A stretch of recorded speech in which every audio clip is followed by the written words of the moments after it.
The topic for this evening, for our final installment, is living with Emunah. Living with Emunah. That could take on a few different meanings, because in some circles, Emunah is a girl's name. So this might be a shir on Shalom Bayis, how to live with Emunah. My wife was in childbirth. I was with her in all of the 11 births. I got through most of them without medication, and I would just keep breathing.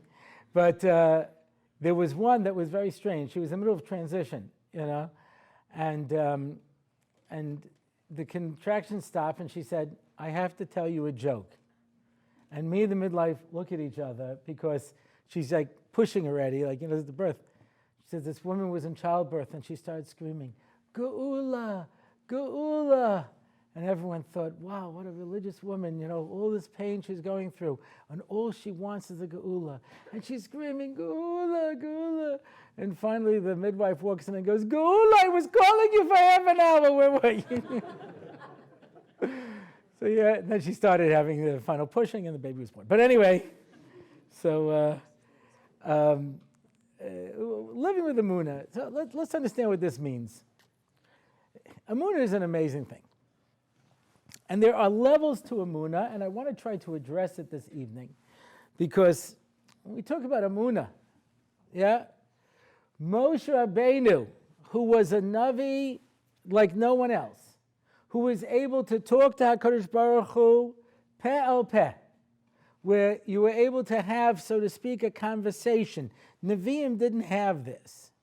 Nevi'im got an image, and they had to put those images into words, and that's why there's a rule that if two Nevi'im say the same thing, you know that they're false.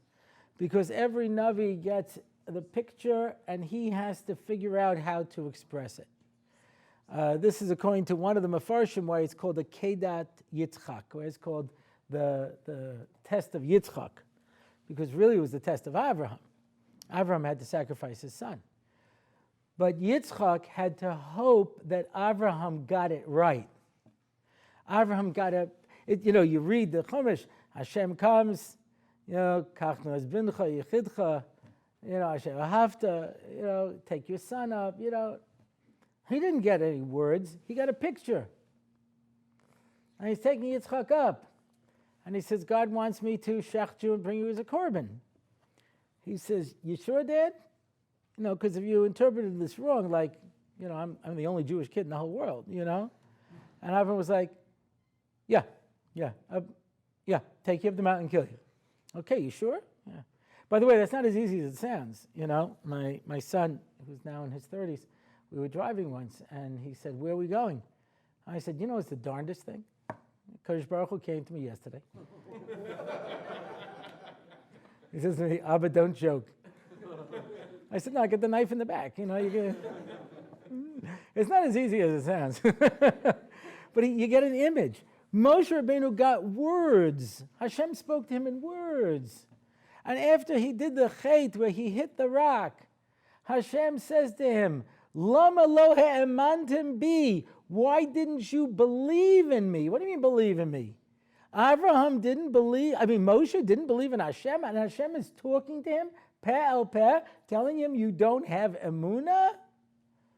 Well, he didn't believe in God. You have to understand, when you talk about something like Emunah, you have to know what you're talking about.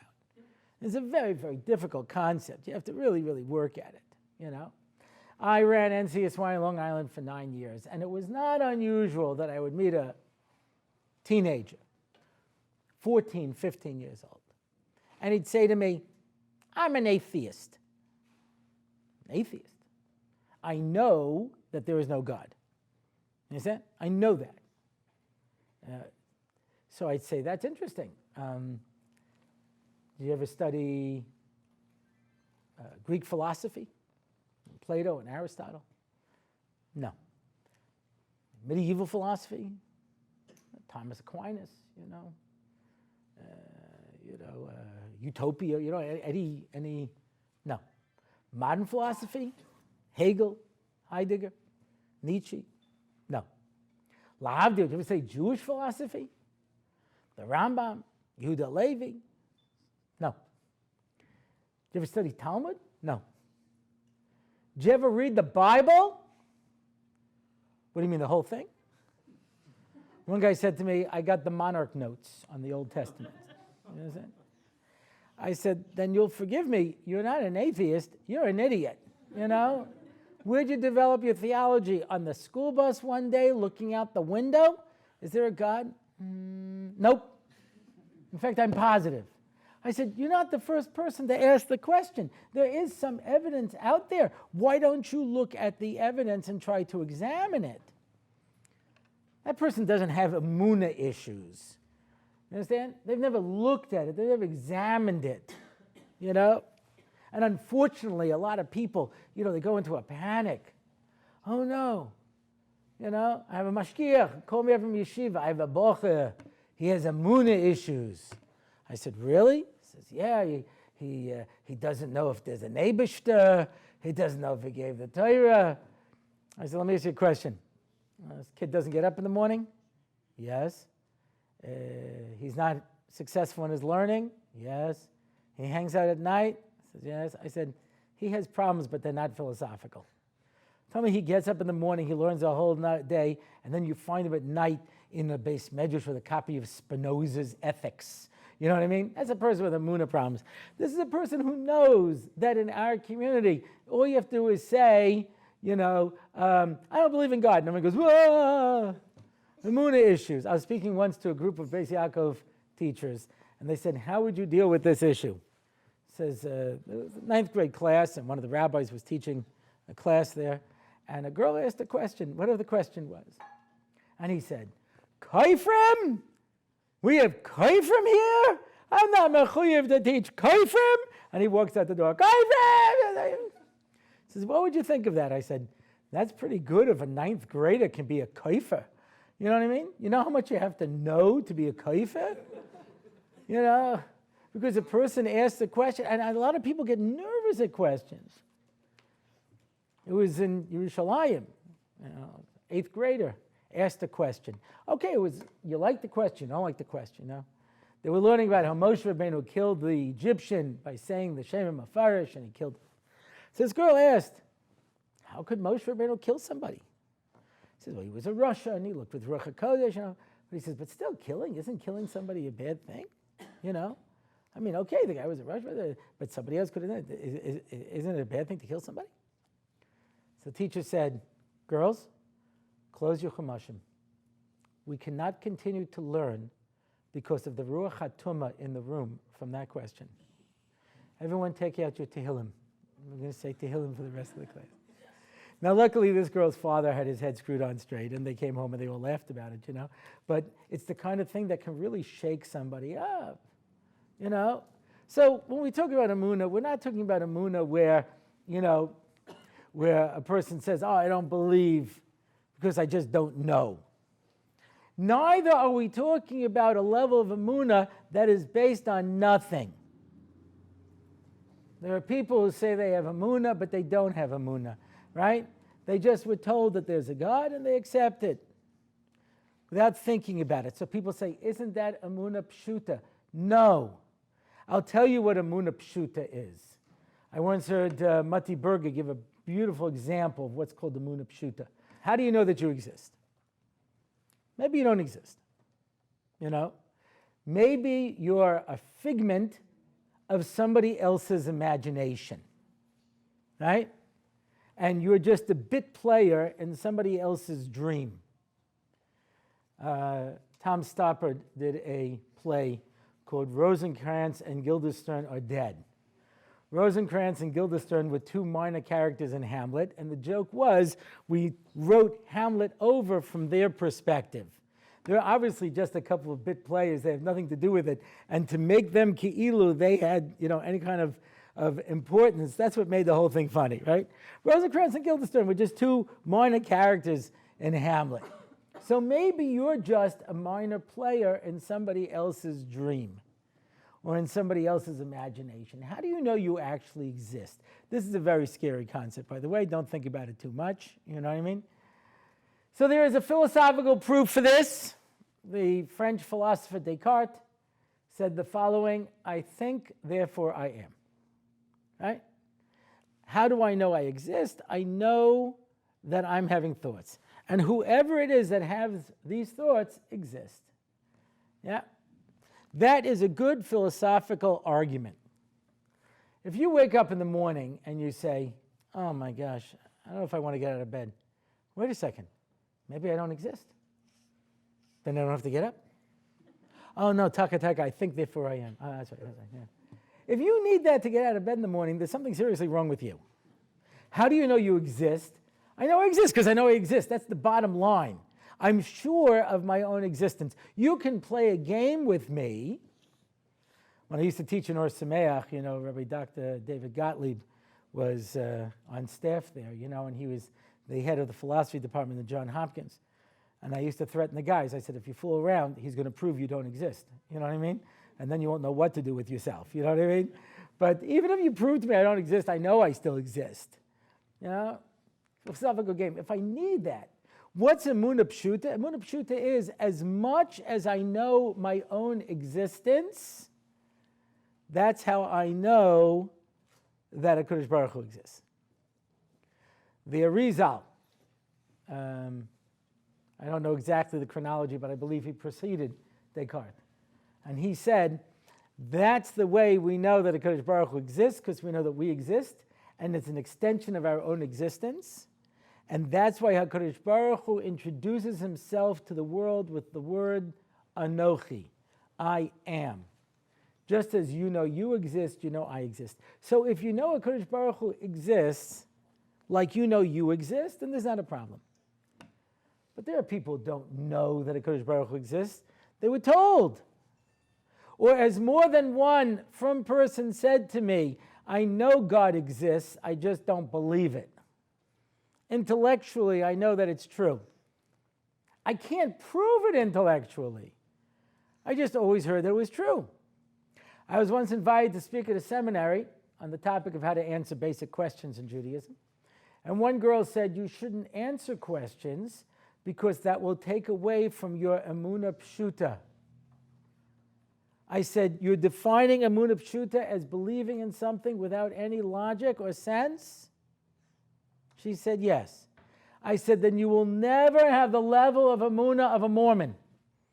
If you can believe in Mormonism, you have a level of Emunah that is astounding.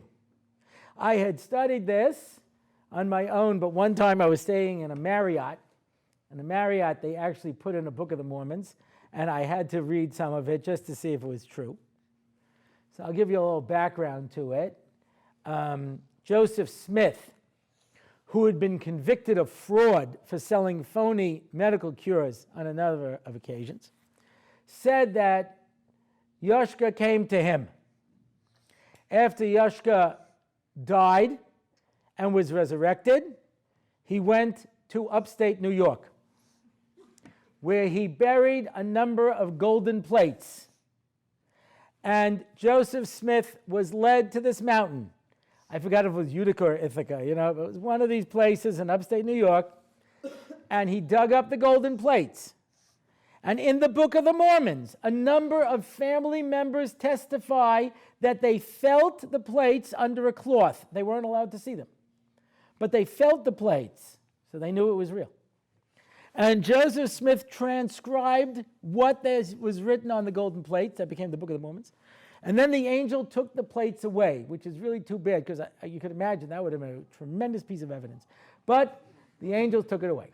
And Joseph Smith began to teach this Book of the Mormons. He was set upon by an angry crowd where he was killed. And his follower, Brigham Young, led his followers to the Pacific Ocean. When they arrived there, they gave tremendous thanks to the Lord for bringing them to the Pacific Ocean, which, through poor planning, was the Great Salt Lake in Utah. And that's where they set up camp. And Brigham Young led the people, and he allowed polygamy because there were a lot more women who evidently was attracted to this. I never saw Joseph Smith or Brigham Young, but it could be that was an explanation. You know what I mean? That they just were really, spiritually looking. And women who are more spiritual were able to sense this. But In any event, you could have more than one wife. And they set up in Utah. Now, one of the amazing tenets of Mormonism is that there is an ongoing revelation, and the head of the Mormon church is able to constantly get insight from God. So when Utah wanted to become a state, the United States said you can't join because you allow polygamy. And then, and I have to say it's the timing that makes this particularly miraculous, and then God came to Brigham Young and told him to outlaw polygamy. Now, a cynical person might think that he just made that up, but if you had real Emunah Pshuta, then you understand that it was just at that moment that he got that vision, and boy, was that lucky. And that continued for many years, because in Brigham Young University, they didn't allow in black students. And they were going to be expelled from the NCAA, and the head of the Mormon church had a vision from God that you can now let in black students. And again, it was the timing that made that truly miraculous. Now, if you can believe that, being a Jew is nothing. You understand? So if we define Emunah Pshuta as how ignorant you can be from the facts, then Judaism is just not much of a qualification. Yeah? Judaism has always been a religion of study. This is an amazing concept. Until the Reformation, it was punishable by death for a Christian to read the New Testament. I'm not talking about the Old Testament, the New Testament. Henry VI's last wife, who I think was Catherine Howard, he was going to put her to death because he found out she was reading the Bible. You understand? They don't want you reading the Bible. That's for the priest to do, and he'll let you know what's in there. Don't worry about it. You know? They don't want you studying that. In Judaism, what do we say? Talmud Torah Keneged Kulam. We want you to ask questions, examine, and search. When a child is young, what do we tell him? Learn the Manish Tanah. Learn how to ask questions. Examine and search. I was on a Jerusalem Fellowships tour, and there was a girl who was converting to Judaism. She had been a born-again Christian. But she had a problem. She had a lot of questions. And she kept asking questions. Until finally the minister said to her, "Sister, the Lord wants you to cut off your head and come to him with your heart." She said, at that point I decided to look into Judaism.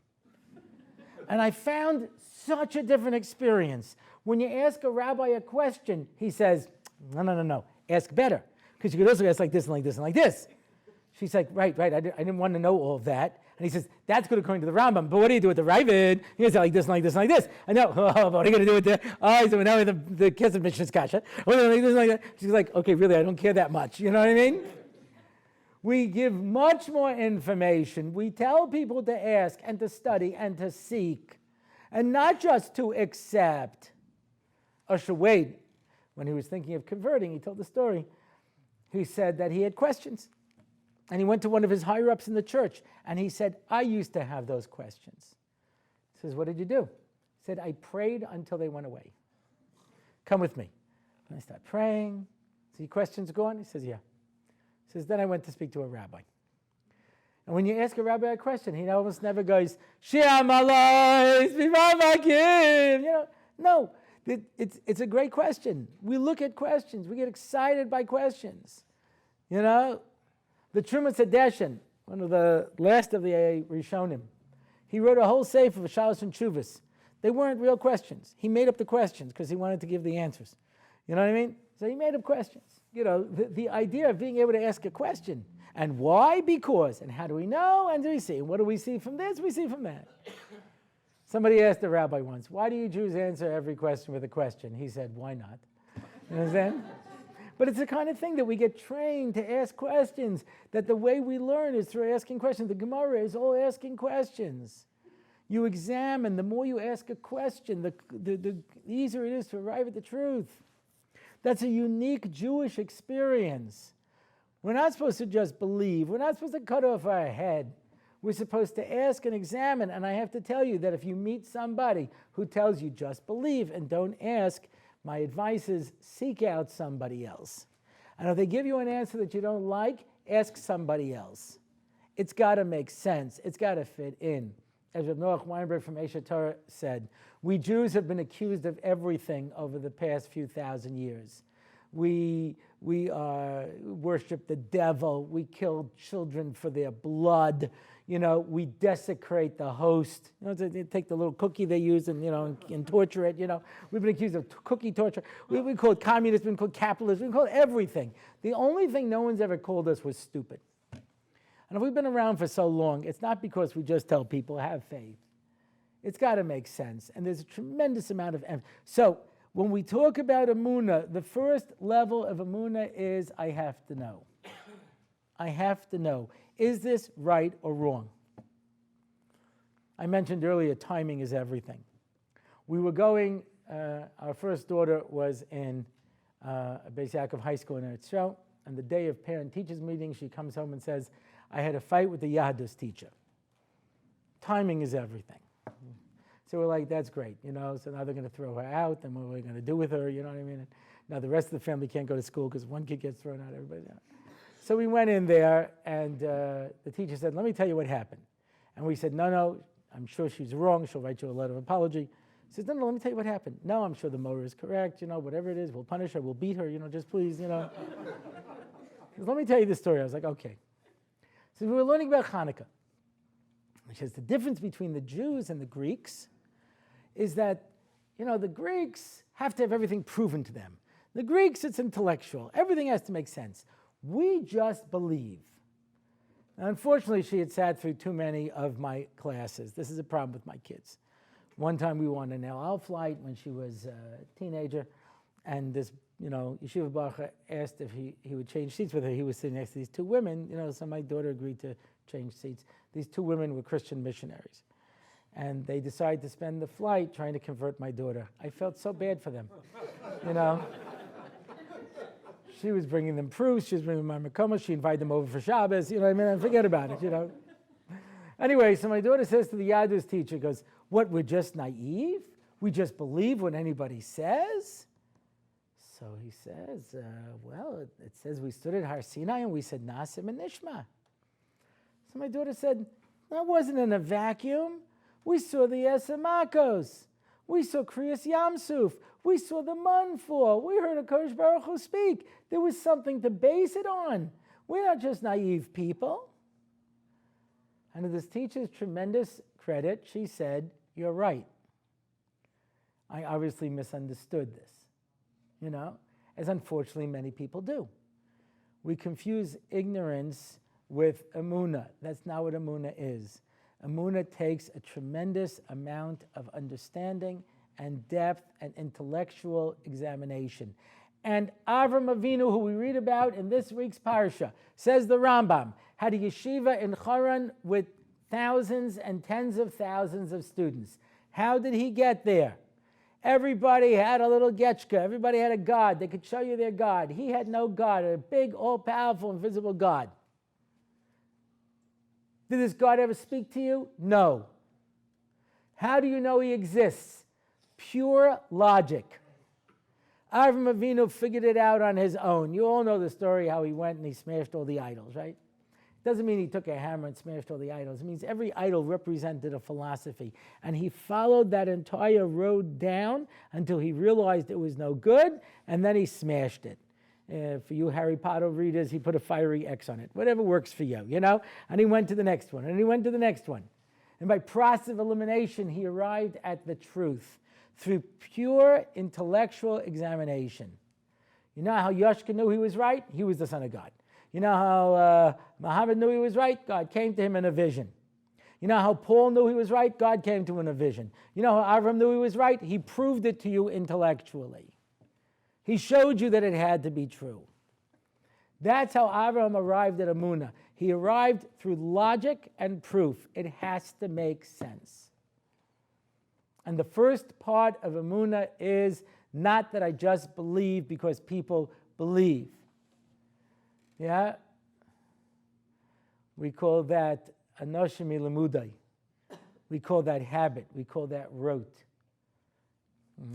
Robert Frost, in his famous poem, Mending Wall, tells the story about two neighbors who had to fix their wall. And Robert Frost says, why do we need the wall? My apples will not go over and eat your peaches. And he says, but his neighbor said what he heard from his father. Fences make good neighbors. And he liked the way it sounded so much that he said it again as if it was his own idea. Fences make good neighbors. What an unbelievable thing. People repeat things and they think that it's I didn't hear it in this election, but in other elections, you hear people interview people on the street and they say, why are you voting for this person? And they repeat the slogan. You know? Whatever the slogan happens to be. The people just repeat what they hear, but they like it so much that they thought it was their own. It's not enough. Baruch atah Hashem Elokeinu v'Elokei Avoseinu. He's my God and he's my father's God. But first he's got to be my God. And I have to look into this and understand it for myself, and I can't just accept that I always heard it. And this is a big, big problem today, because you can check this out for yourself. Most people do what most people do, because that's what most people do. And you can see if I'm right. And you ask most people why they do something, they do it because that's what most people do. I have students from the finest yeshivas and seminaries who come to my house for Shabbos meal, and I ask them, how did you choose this place? And they say, it's where my friends went. My friends are going there, so that's where I go. Never once did a person say to me, because I decided this would be the best place for my personal Torah growth. Never once did I hear that this is an unbelievable Talmid Chacham and I can really learn from him. Everyone does what everyone does, because that's what everyone does. And to have to stop and think about it, is that what I really believe? Is that what I want to do? Rav Ruderman was telling a story during World War I. He managed to save up. There was no money. He managed to save up his pennies and buy himself a new pair of tzitzis. I don't know if his old pair was puzzle. I don't know. This is the story I heard. And Rav Ruderman showed the Alto Slabotka, look, Rebbe, I bought a new pair of tzitzis. And he looked at it and said, maybe you should have given the money to tzedakah. And as he told over the story, he sees everybody's nodding. Sure, the tzedakah is more important. Rav Ruderman says, no, you don't understand. If I would have said to him, look, Rebbe, I saved up all this money and I gave it to tzedakah, he would have said to me, maybe you should have bought a pair of tzitzis. How do you know that was the best thing to do? Did you do what was the best thing?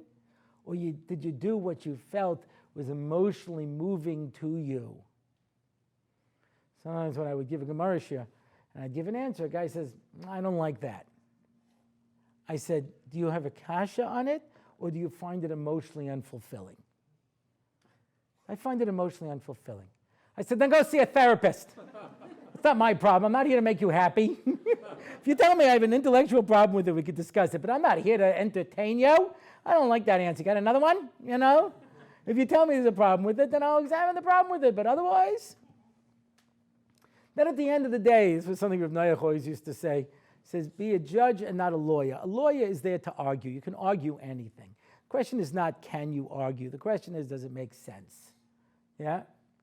There's a guy I knew came to learn in Israel, came to Esha Torah to study the proofs of God, proofs of Torah Sinai. He wasn't sure whether or not God had given the Torah on Har Sinai. He was going to study the proofs. Okay. He was there for 6 months. And I see him. I said, no. How's it going? I'm not sure. I said, you're not sure? What are you not sure about? You know, I don't know if I'm convinced. I said, wait a second. You heard 6 months worth of arguments. You have a question on the arguments? Do you have a problem with the arguments? Are the arguments convincing? I don't know. I said, there's no such a thing.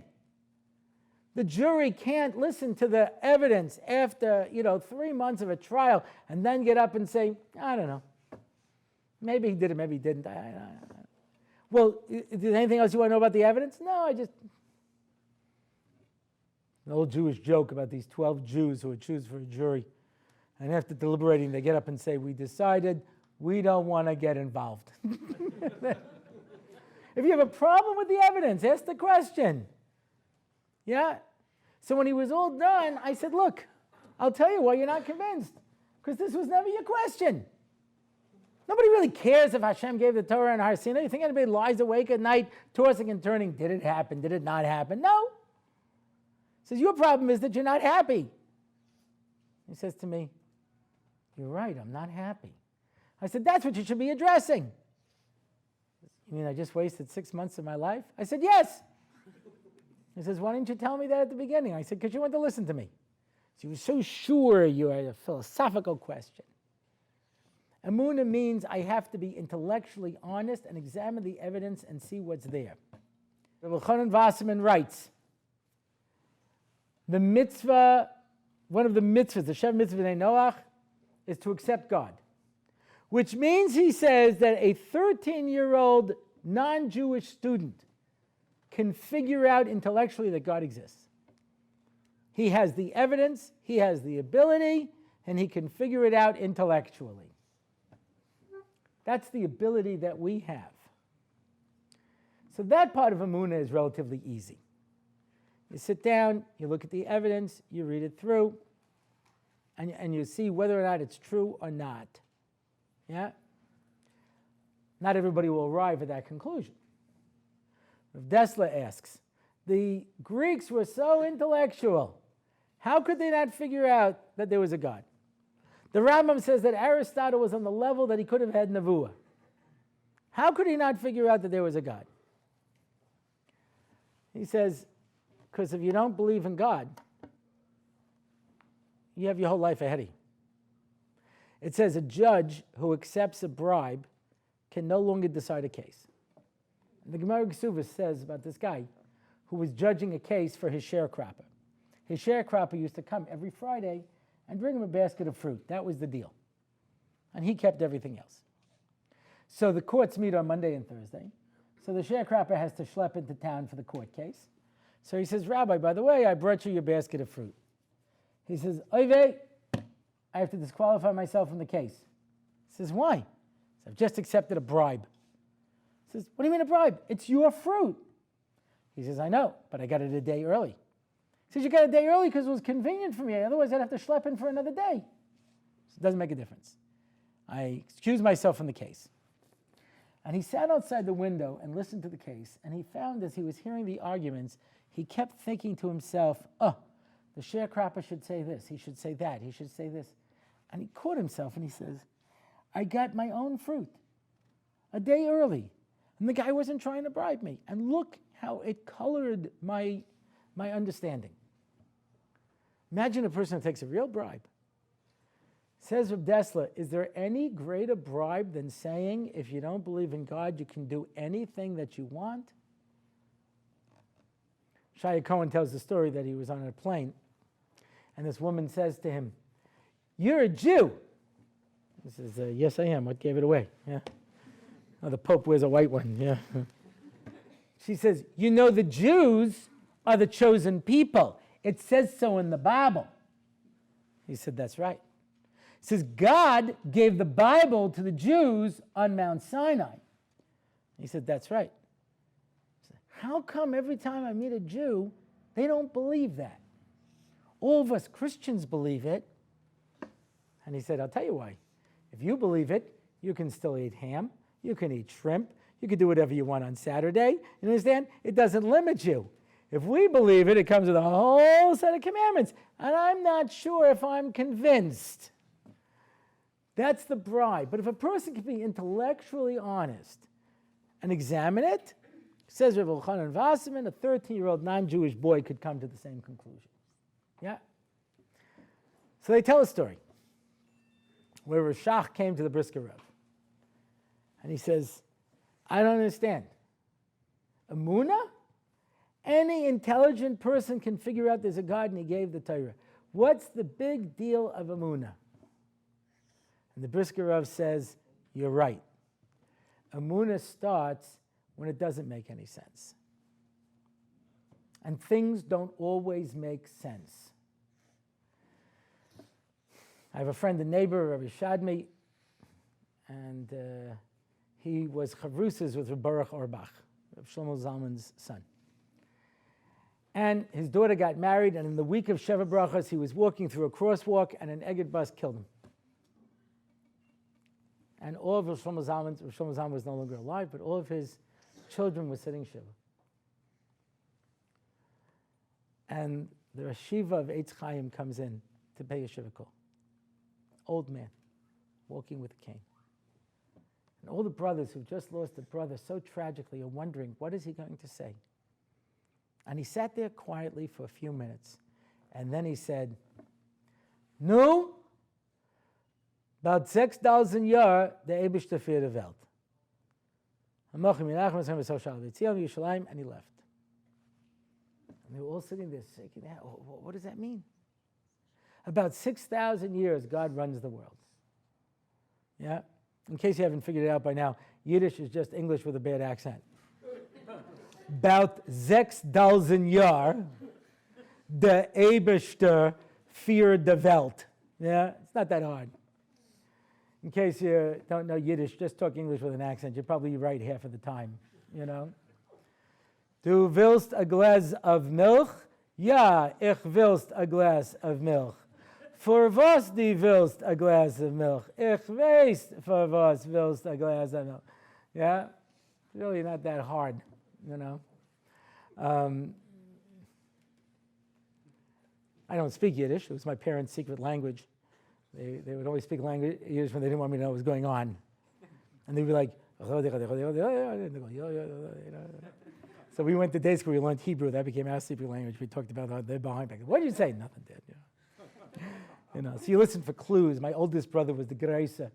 My youngest brother was the Kleine, and I was the Andere. You know what I mean? The Andere. So you just listen for phrases like, given the Kinderlich the Geld, I'd say, the Andere is du. That much Yiddish I could figure out, you know what I mean? You know? We got someone picked me up at the airport, and the guy was talking to me the whole time in Yiddish, you know, and you know, I'm talking back, you know. And we get to the house. My son says to me, "I didn't know you speak Yiddish." I said, "I don't." He says, "And what was he saying?" I said, "I have no idea." I said, "You just keep going, yeah, you know. And if you think he said something good, you say, that's a shena zach. If you think it was bad, you say, shver matzif." And that was it. I have no idea what he was saying. You know what I mean? You know. But about 6,000 years, God runs the world. So they're all sitting there thinking, what is he trying to say, you know? And one brother said, I'll tell you what he's saying. This is a big kasha. But it's not the first kasha in 6,000 years. If you want to ask kashas, there have been stronger kashas than this. But God runs the world. This is such an important idea. I was going through a particularly difficult time. I always go through difficult times, but this was a particularly difficult time. I have a Hasidic friend, and he could see it on my face that I was going through a particularly difficult time. And he tells me a story. Rabbi Yitzchak Berditchev was walking with his Hasidim, and he stopped, and he said, if I was a Kodesh Baruch Hu, you know what I would do? They said, what? He said, just what he's doing now. Why, you think I'm smarter than him? And bam, it hit me. Yeah, I think I'm smarter than him. That's why. And I say, listen, you're very impressive, you're creating the entire world from nothing, you're all powerful, but you dropped the ball, big guy. And if you put me in charge, I'll fix this up right away. There's a number of things I would like to repair. Death penalty for double parking. I have a whole bunch of things that I would institute, you know? But at the end of the day, HaKadosh Baruch Hu got this job because he has the qualifications for it, and I don't. Even if there are things I don't understand, the Eibishter für die Welt. And whenever something would go wrong, I would say to myself, God knows what he's doing. You know, I wouldn't want to be God. I don't like the hours. You know what I mean? Kadosh Baruch Hu has to take care of everything. And I think I know. I'm in good company. Moshe Rabbeinu would ask Kadosh Baruch Hu, what are you doing? What happened here? What happened there? And he says, you don't understand. Can you on some level grasp that there are details that are missing from you because you don't know everything? We see small things and we think we understand it. I had a guy in my class who was a trained entomologist. Not the study of language, the study of bugs. He was a bug guy, yeah? And he talked about how there are these species that are sometimes brought in that become invasive, and we try to fix it, and it only gets worse. So I'll give you an example. In Australia, there were only marsupials. There weren't any mammals. There was one mammal, but I think it was like a bat, you know. There was certainly no ungulates. So when the English settlers came over, they brought with them sheep and cows. But the parasites that ate those, that type of manure didn't exist in Australia. So entire fields were covered with sheep and cow manure to the point that you couldn't plant them. So they started a national project, he told me, called the African Dung Beetle Project, wherein they brought across dung beetles from Africa and they introduced them into Australia, and they were able to eat all of the dung and all was right with the world. But it doesn't always work that way. So they also brought over rabbits. And rabbits had no natural predators. And they breed like rabbits, hence the expression. And the countryside was being devastated by rabbits. So what do? They brought across stoats, which was a natural enemy of the rabbit. But it was hard for them to catch rabbits. So they started killing all the other small animals that were native to Australia. So they brought over something else to eat the stoats. Perhaps she'll die. Perhaps she'll die. You understand? You don't understand the consequences of an action. You do something and you don't know where it's going to go. I know there's no shame in being poor, but it's no great honor either. What would be so terrible if I had a small fortune, you know? It could be terrible. You understand? Not everybody can handle it. They've done studies on people who won the lottery, you know, and it destroyed their lives. A person who didn't have that kind of money suddenly gets this enormous amount of money. They don't know what to do with it. It destroys people. Sometimes for societal reasons. There was this Cheder Rabbi in Yerushalayim, won the lottery. His life was over. Everybody was coming over and demanding money, not asking. You know, in Israel they don't ask. You know what I mean? I do a trip to Europe every year. We're going to Italy this year. We went to Greece. We went to Spain.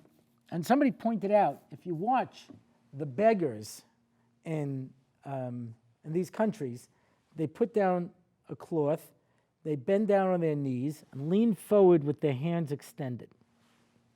And that's how they beg. So Rabbi Barron, who is the history and, you know, he does all the hard work. I just do my regular shiurim. So he said to me, why do they do that? I said, your problem is you're a Jew. And you think that tzedakah and chesed is a given. It's not. It doesn't exist in the rest of the world, not the way it does among Jews. I was with my son in Disneyland, and we got separated. And my son's an Israeli. He went over to a stranger and said, can I borrow your phone to call my father? I'm like, no. My son was like, really? He went to a bunch of other people. Nobody would lend him their phone. He finally went into a store. They said, tell me your father's number and I'll call him, you know. He was shocked. In Israel, people come to you all the time about your phone. You know, you don't even think twice about it.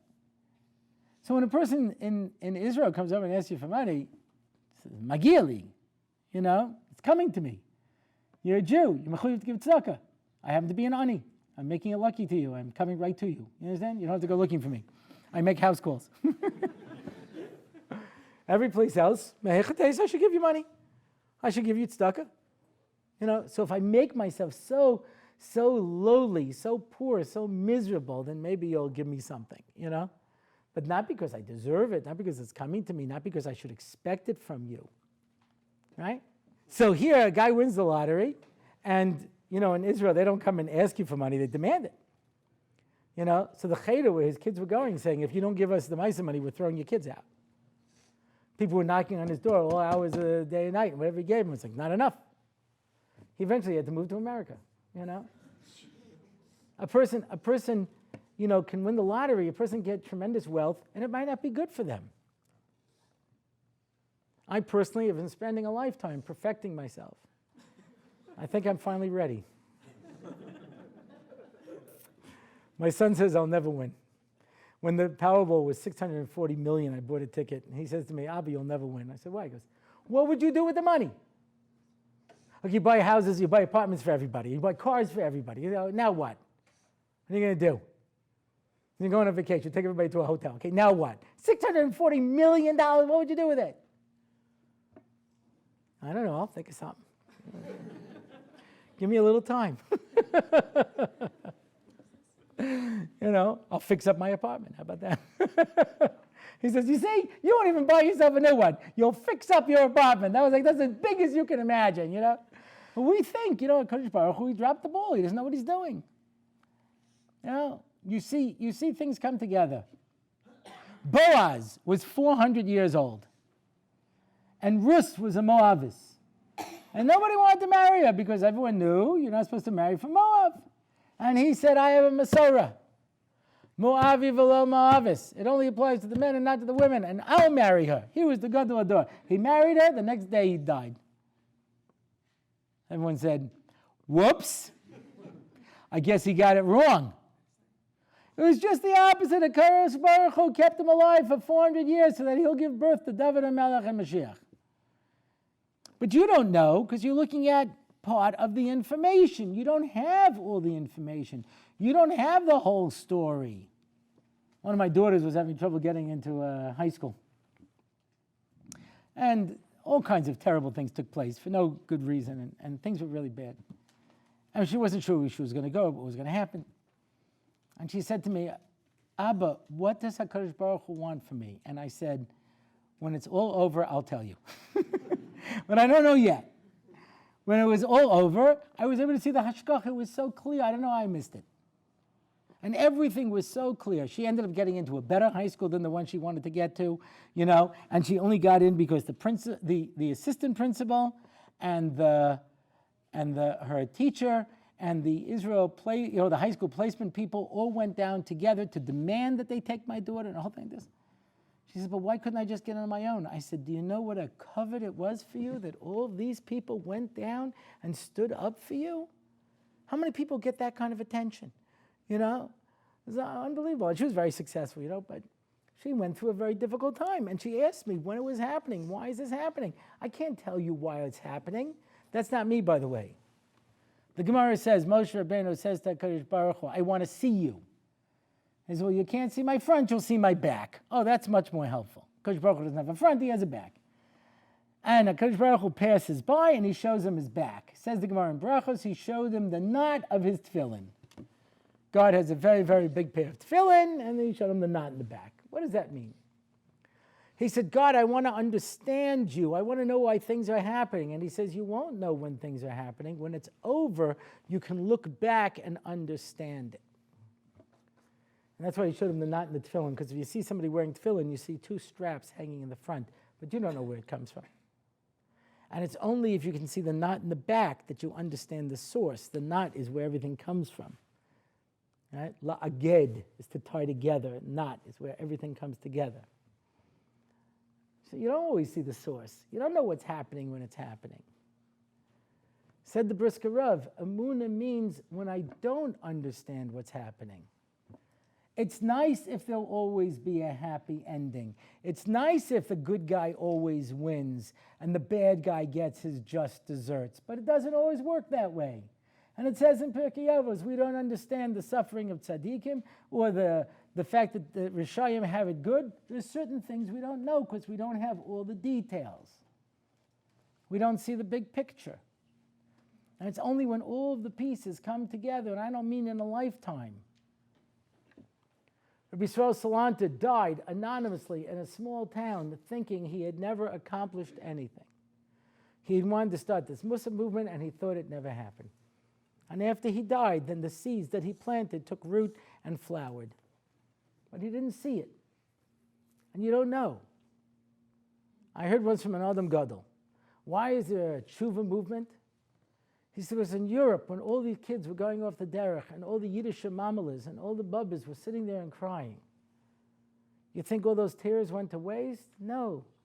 They stayed there until somebody down the line would be willing to come back, and the Kadosh Baruch Hu moved heaven and earth so that that person would have an opportunity to come back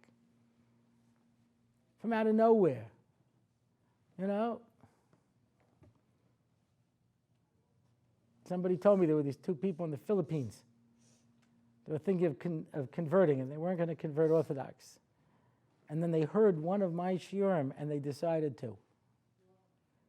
You know, this is only one of the most amazing stories that I've been able to do over a lifetime. And really, we need our entire shiur just to talk about how actually impressive I am. But I know I review it on a constant basis. But yeah, you don't know. And you see when things happen in your life, living with Emunah means that I know God knows what he's doing, even if I don't. Or as that girl in Auschwitz wrote that unbelievable poem, I believe in the sun even when I don't see it shining. And I believe in God even when I don't see him. Or the chassid in the Holocaust who said to God, you took my wife, you took my children, you took my parents, but you will never get me to stop loving you. I got complaints. There was a story, I don't remember which camp it was in, where they decided to put God on trial for the Holocaust. And they had the whole trial, and they came out, God was guilty. So they looked at each other and said, what do we do now? The guy says, Mincha. Yeah. It's okay to understand there are things I don't understand. As long as I'm not just accepting it on blind faith. If I've sat down and looked at the evidence and I know that it's true and I know that it's correct, I know that everything makes sense, and then I have a terrible question. No, about 6,000 Jahre, the Eibishter für die Welt. HaKadosh Baruch Hu has been running the world. He knows what he's doing. It's going to come to a conclusion. I want to finish up with just one amazing story. I heard this story from the fellow himself. He, I usually tell a story. I hear a story, I tell it over. Pesach Kroon has to check it out with like 16 people. I called up the person and I came and I hear a story, I tell it over. This one I happen to have actually heard it from the guy, so I know it's true. Yeah. This fellow had learned in Or Sameach, and he became a lawyer, and he became a big Baal Tzedakah, and he had investments. And then every year his business grew, his practice grew, and he gave more money. And then there was the crash, 2006, and he lost a lot of money. And the part that bothered him was that now he couldn't give his tzedakah. So he decided he was going to go away with his wife to New Hampshire, Vermont, go hiking in the mountains. He left his kids with a neighbor. And he says, we were hiking in the mountains. And it was a chance for a philosophical discussion. We don't usually have philosophical discussions. And I said, I'm so upset. Because when I was in Or Sameach, they said that the Chazal says, when it comes to tzedakah, Hashem says you can test me. If you give your tzedakah money, I guarantee you'll always have your parnasa and it'll always grow. And I always gave my tzedakah. I was meticulous. I kept records. I always gave the tzedakah. And now my business went down. How can that be? The Chazal say, you can test me on this. So his wife said, well, there are things we don't understand, there are things we don't get, or that. And he says, no. It says about this, you can test me. I guarantee it. It's a guarantee. It's not well, maybe it's this, maybe it's that. So he says, my wife said to me, maybe you're not supposed to get it in cash. Maybe what you're supposed to get is, like they say in the game shows, $25,000 in cash and prizes, Maybe you're getting it in a different form. Now, he was a lawyer. And he said, for the record, let it be noted. Most people don't talk this way. He was a lawyer. For the record, let it be noted. If you are telling me that instead of getting the money, I saved the life of one of my children, that I'm willing to take that instead.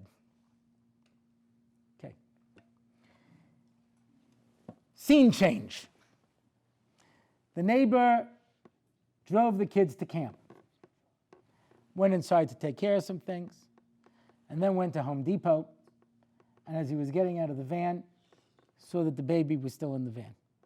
It was in the summer. The baby was unconscious. The baby was 2 years old, whatever it was. And he was in a panic, and he grabs the baby, and he runs into the Home Depot, and he starts screaming, "Help me, help me." And they announce, "Does anyone here know CPR? Does anybody here a doctor? Anyone have medical training?" And 2 EMT people came running over. And they started working on the kid, and they resuscitated him. And they called an ambulance, and they bring the kid to the ambulance. They bring him to the hospital. He says, "I'm a personal injury lawyer. I'm telling you that, I may have my numbers wrong, but it was something like anybody who's lower than 12 on whatever the scale is, it's considered like, brain damage forever." My kid was 6. They said, "We don't know if he's ever going to recover consciousness, and we don't know if he'll ever be a normal kid again." And as he tells me this story, the little kid comes running into the room, "Abba, Abba," and grabs something, and runs out. He said, "That's him." He had a complete recovery. The 2 EMTs said to me, "I'll tell you the truth, you look like a man of God." Each one said separately, "I wasn't supposed to be in Home Depot." One guy was on a construction site. He was building something, and he dropped his hammer. He went down, he couldn't find it. It disappeared. He went to Home Depot to buy another hammer. The other guy, he says, "I have a Jewish neighbor, an old lady." This is what you would call a yenta, and she was always bothering me to fix her fence. So today I took off from work, and I came down to Home Depot to buy the stuff. We should not have been there when they brought your child in. He didn't get any of these phone calls because he was up in the mountains. He didn't have reception. When he came down, he saw all the messages. And it suddenly occurred to him. He estimated the time, and he realized that when they found the baby in the van, it was the same time that he said, "Let it be noted for the record, if instead of getting it in cash, I would save the life of one of my children, then I'll take that instead." We have kashas. A lot of kashas. And there aren't always happy endings. Aren't always happy endings. It's nice when you tell stories with happy endings. There aren't always happy endings. You hear the story where the plane crashed and the guy survived. And people say to me, "What about the people who didn't survive?" I always say, "That's a different shir." Well, this is that shir. I can't guarantee you everything's going to work out. I can't tell you everything's going to go the way you want. HaKadosh Baruch Hu runs the world. And he's got a great track record. That's what he was trying to say. For about 6,000 years, he's been running the world, and he knows what he's doing. We live with Emunah every day because we believe in the sun even when it's not shining. We understand that HaKadosh Baruch Hu is there with us no matter what happens. Life doesn't always go the way we want. There's no question that if we were in charge, we would do it differently. But if I was God, you know what I would do? Just what he's doing now. He knows what he's doing better than me. That's called living with Emunah. When a person understands this and understands, as the Brisker Rev said, you understand, Emunah begins when it doesn't make sense. It's nice when everything goes well and the good people win and the bad people lose, but it doesn't always go that way. Sometimes the bad people win and the good people suffer. And all we can do, you understand, is remember, it's about 6,000 years and God runs the world. And we have to believe, based on everything that we know, that he knows what he's doing. And in Mitzvah Hashem, bigger people than me have said, we're reaching the end of the story. At the end of the story, when the last piece of the puzzle goes in, we'll understand everything retroactively. Suddenly, everything will become clear.